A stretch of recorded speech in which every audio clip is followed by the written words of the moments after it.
Hi, this is Dr. Reynaldo ROJoson, Director of the ROJoson PEP Talk.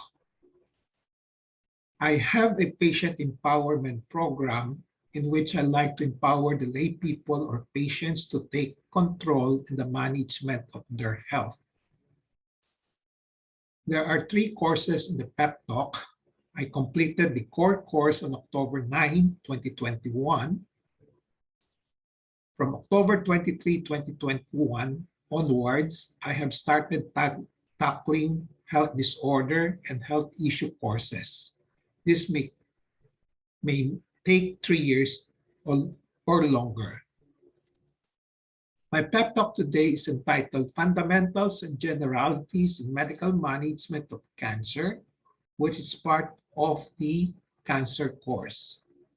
The empowerment objective is for the lay people to have an understanding of the fundamentals and generalities in the medical management of cancer. Some definitions of terms in the title. Fundamentals means basic principles, foundation, basis. Generalities means majority, not all, not detailed, not specific. Medical management of cancer, this refers to the diagnosis and treatment of cancer by physicians. I have given a pep talk on part 1 last week, and now I'm going to part 2, the contents of which consists of the following: treatment for cancer, surveillance for cancer, prognosis for cancer, and palliative and hospice care for cancer patients. So let's start with treatment for cancer. First thing to do before considering and comparing the options of treatment methods or modalities for cancer is to spell out the specific objective or goal of treatment, whether curative or palliative. Curative goals means eradicating known tumors or cancers entirely, preventing the recurrence or spread of the primary cancer. And palliative goal means relieving symptoms if all the reasonable curative approaches have been exhausted. At the time of treatment, the patient may present in a cancer stage in which the goal is at best palliative only. That means relieving symptoms. These are usually the patients with advanced cancers. For patients presenting with early stage cancers, the goal is curative, that is, eradicating the tumors, cancers entirely and preventing the recurrence or spread of the primary cancer. Thus, the objective of treatment is primarily dependent on the stage of the cancer at the time of treatment. Stage and staging of cancers describe the extent of a cancer. There are so many ways of staging cancers. One can stage it as early stage and advanced stage, localized, regional, and distant stage, localized, early, locally advanced, late, locally advanced, and metastasized, 4 categories, 4 stages, and the so-called TNM staging, which describe the size of the cancer and how far it has grown. The TNM stands for T for tumor, N nodes, M metastases. Stage 1 means the tumor is still localized and small. Stage 4, there is already a distant spread or metastases. 2 and 3 are in between, and with stage 3 more advanced than stage 2. There are a lot of cancer treatment being advocated. Mainstream ones are those accepted by and being promoted by majority of physician cancer specialists. These are also called conventional or standard treatment for cancer. And this has well-documented evidences of effectiveness in various degrees. The other category of cancer treatment is the so-called non-mainstream ones, okay, which means outside the mainstream ones, or the other name is alternative medicine, with health claims usually not meeting the evidence-based standards. The mainstream modalities of treatment for cancer are currently the following: surgery or operation, cutting, radiotherapy, radiation, burning, chemotherapy, use of drugs, killing, hormonal therapy, hormone manipulation, immunotherapy, immune system manipulation, targeted therapy, gene manipulation. The mainstream modalities of treatment for cancers can be classified into localized therapies and systemic therapies. Localized therapies means treatment that are directed to a specific organ or limited area of the body, such as the breast or an abnormal growth on the skin. So this includes surgery and radiotherapy. Systemic therapies are drugs that spread throughout the body to treat cancer cells, wherever they may be. So these include chemotherapy, hormonal therapy, targeted drugs, and immunotherapy. Cancer treatment may be single or combined modalities depending on the track records of effectiveness. So they may be localized therapy only, usually for early stage, systemic therapy only, for those which are sensitive to systemic therapy, and localized plus systemic therapy, or localized combined with systemic therapy. The non-mainstream modalities of treatment for cancer, okay, have two terms that are commonly seen in the internet. Okay. Alternative medicine. This is typically used to describe treatments that are given instead of the standard or mainstream modalities of treatment. Complementary medicine usually describes the therapies that are being used or that are used along with your regular medical treatment, with your mainstream treatment. The alternative medicine is defined loosely as a set of products, practices, and theories that are believed or perceived by their users to have the healing effects of medicine, but whose effectiveness has not been established using scientific methods. The commonly used non-mainstream or alternative medicine treatment for cancers are currently the following: herbs and herbal medicine, special diet, supplements including vitamins, acupuncture, lifestyle medicine, which include healthy eating, physical activity, and other healthy behaviors, but without the use of medicine. The main difference between mainstream medicine and alternative medicine for cancer is the approach.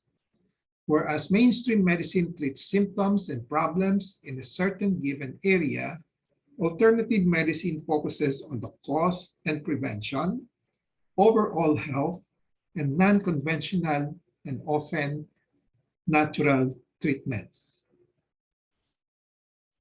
Any cancer treatment can be used as a primary treatment, but the most common primary cancer treatment for the most common types of solid cancer is surgery.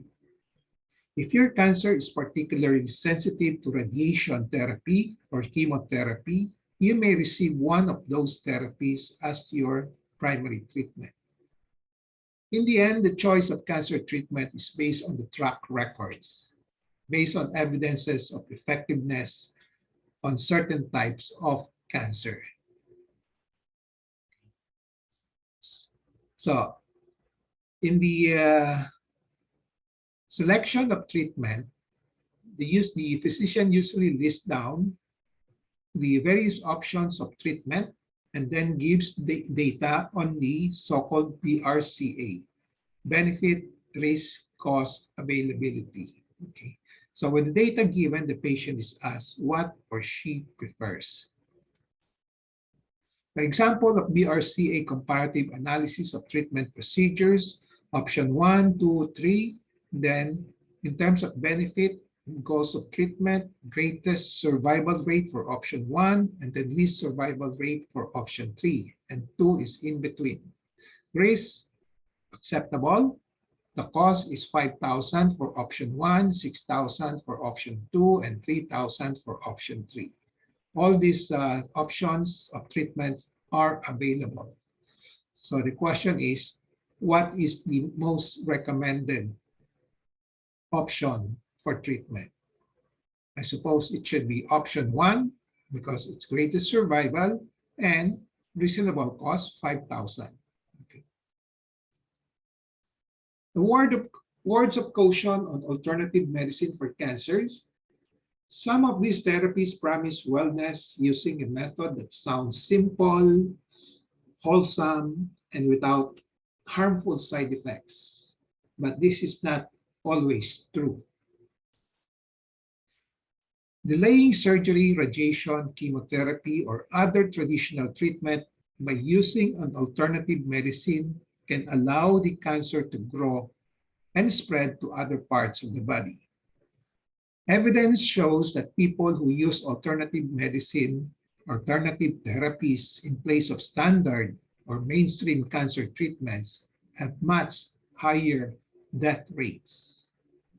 So in a study, in a 2017 study and other studies for that matter, after a median of 5 years, patients with breast or colorectal cancer were nearly 5 times as likely to die if they had used an alternative therapy as their initial treatment than if they have received the conventional or standard treatment.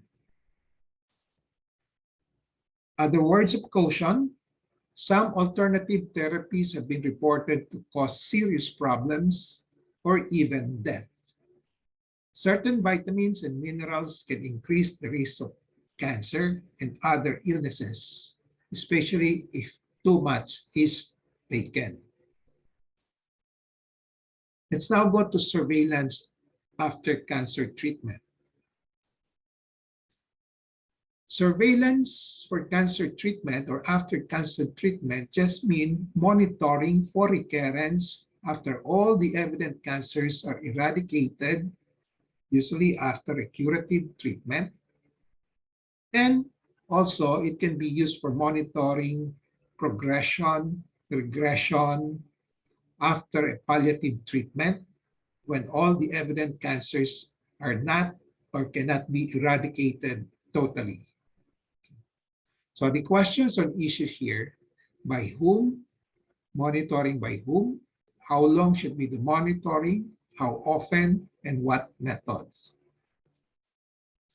By whom? So the monitoring can be done by oncologists and family physicians, whom you prefer in terms of competence, expertise, professionalism, holistic and compassionate care, cost, availability, convenience, etc. By whom also, okay? So as I said, the monitoring can be done by oncologists.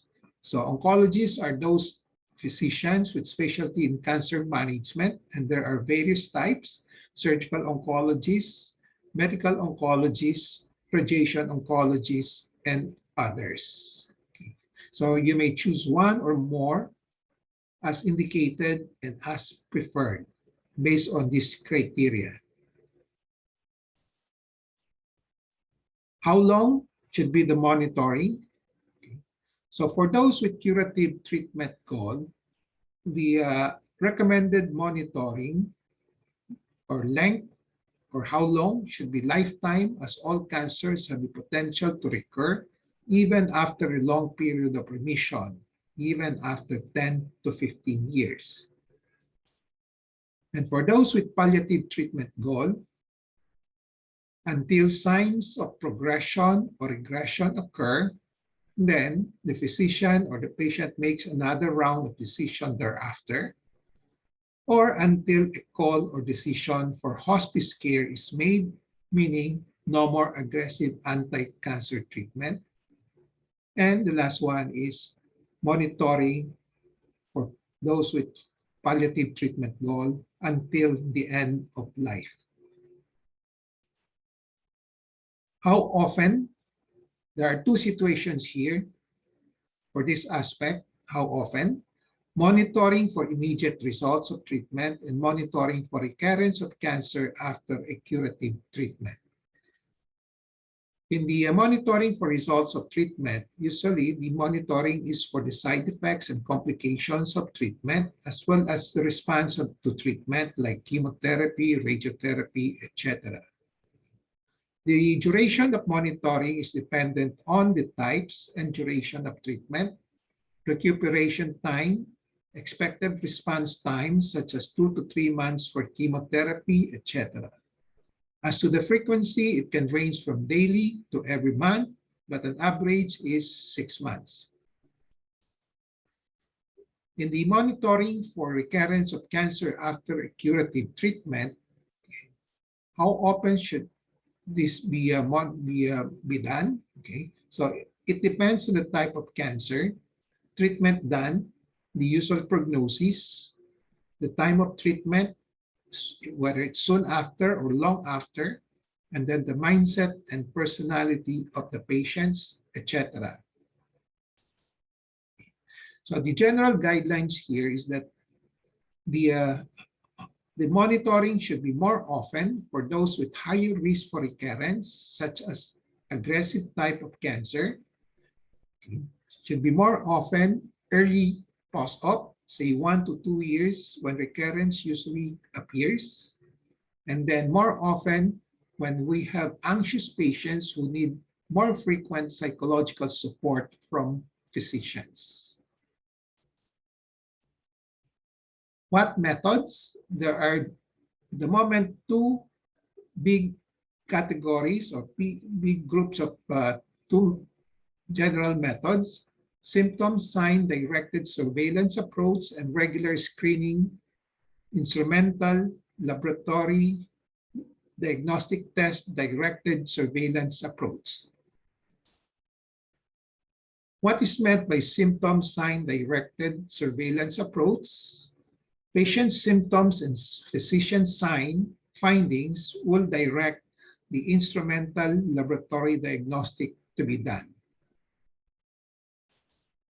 Whereas the regular screening instrumental laboratory diagnostic test directed surveillance approach, what is done here, there is a battery of screening tests on all possible sites of recurrence, and which are done even in the absence of symptoms and sign.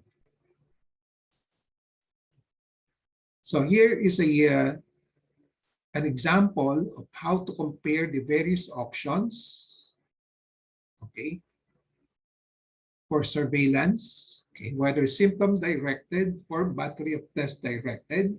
So just use the BRCA again, okay. So for, let's say the option 1 is symptom directed, option 2 is battery of test directed. So in terms of benefit, one just have to spell out what will be the specific benefit that will be targeted. So early detection is 1. And then the other benefit that can be spelled out is survival. How long will be the survival rate between option 1 and 2? And then the quality of life for options 1 and 2. So example of information that can be given here, just supposing that in terms of early detection, okay, so you have better early detection for option 2 compared to option 1. And then for survival, the same. Okay. These are examples of data. And then for the quality of life, for option 1, better quality of life for option 1 compared to option 2, which is poorer. Okay. Then you add the factors of risk. Okay. Usually for option 2, you have more incidence of false positive results. Okay. And then for the cost, usually option 2, which is a battery of test directed, usually more costly than symptom directed surveillance approach. And these are all available. Okay. So with this data given to the patient is asked what or she prefers. But as a general rule, the symptom sign directed surveillance approach is more cost effective. Prognosis of cancer. Prognosis just means estimate how a cancer will go for you in terms of the likely course of the cancer without treatment, in terms of if with treatment, whether curative or palliative, what will be the likely outcome, what will be the chances of recovery from cancer, chances of response to treatment in terms of cure remission or recurrence, and then estimate of the 5 or 10-year survival rate and the median survival rate. So the prognosis of cancer will be dependent on the type of cancer, the stage of the cancer, inherent biologic behavior of the cancer, with or without morbidities on the patient, or when they say comorbidities, other illnesses, and the gravity of these other illnesses. And lastly, the track records, the experiences with the cancer. Track records of cancer, you can use studies on the 5 or 10-year survival rates and the median survival rate of different cancers.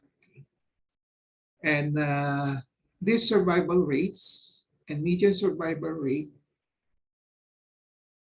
will be based on the stage of the cancer and also with or without treatment.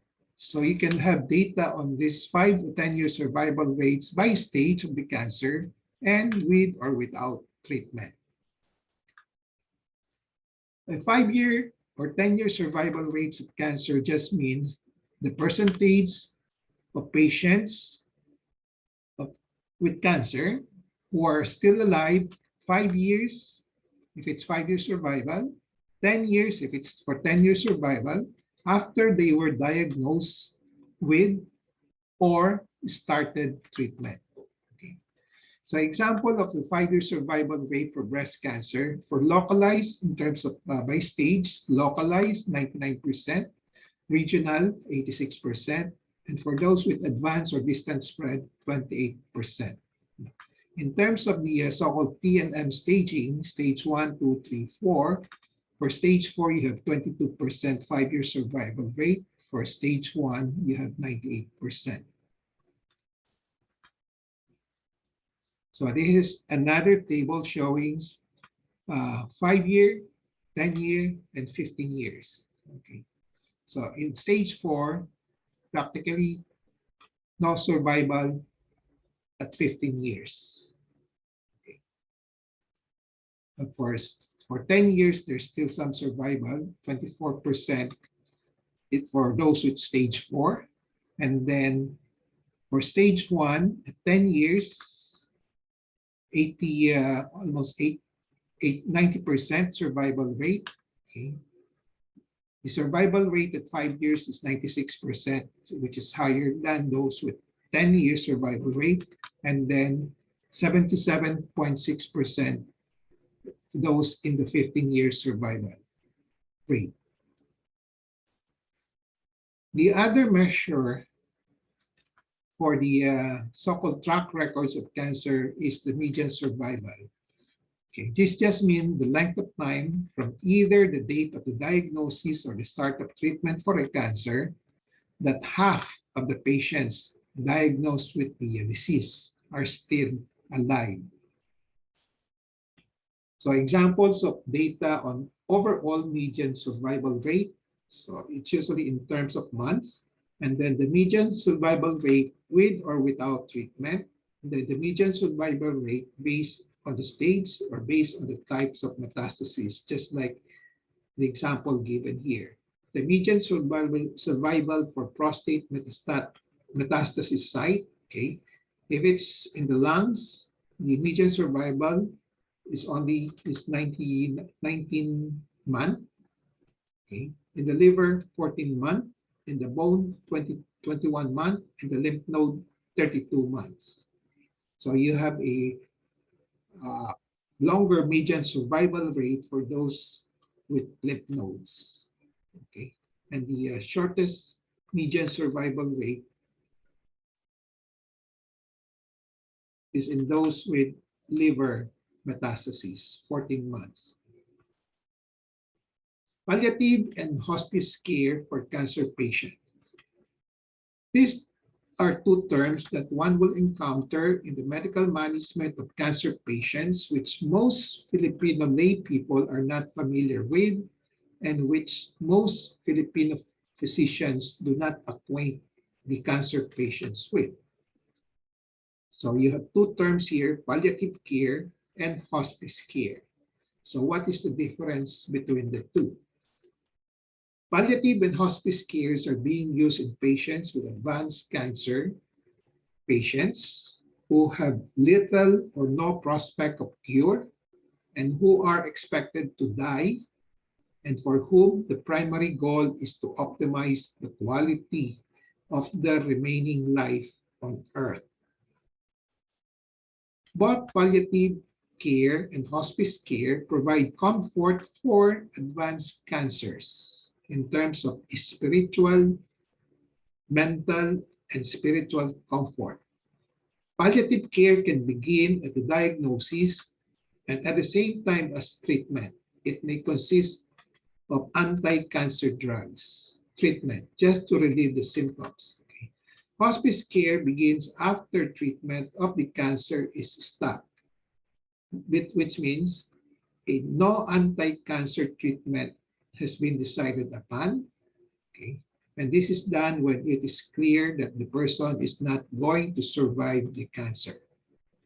Okay. So the sequence is like this. With advanced cancer, one can proceed to have the palliative goal of treatment or palliative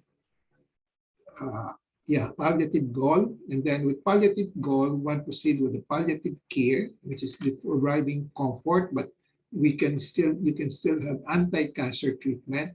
And then when you reach the stage of you stop the cancer treatment already, so what you're going to render is just the hospice care. So summary and takeaway, I presented the following for this is part 2 of this pep talk. Treatment for cancer, surveillance for cancer, prognosis of cancer, palliative and hospice care for cancer patients. The takeaway in relation to patient empowerment, be always in touch with reliable medical information on fundamentals and generalities in medical management of cancer. Knowledge is power, and it gives power.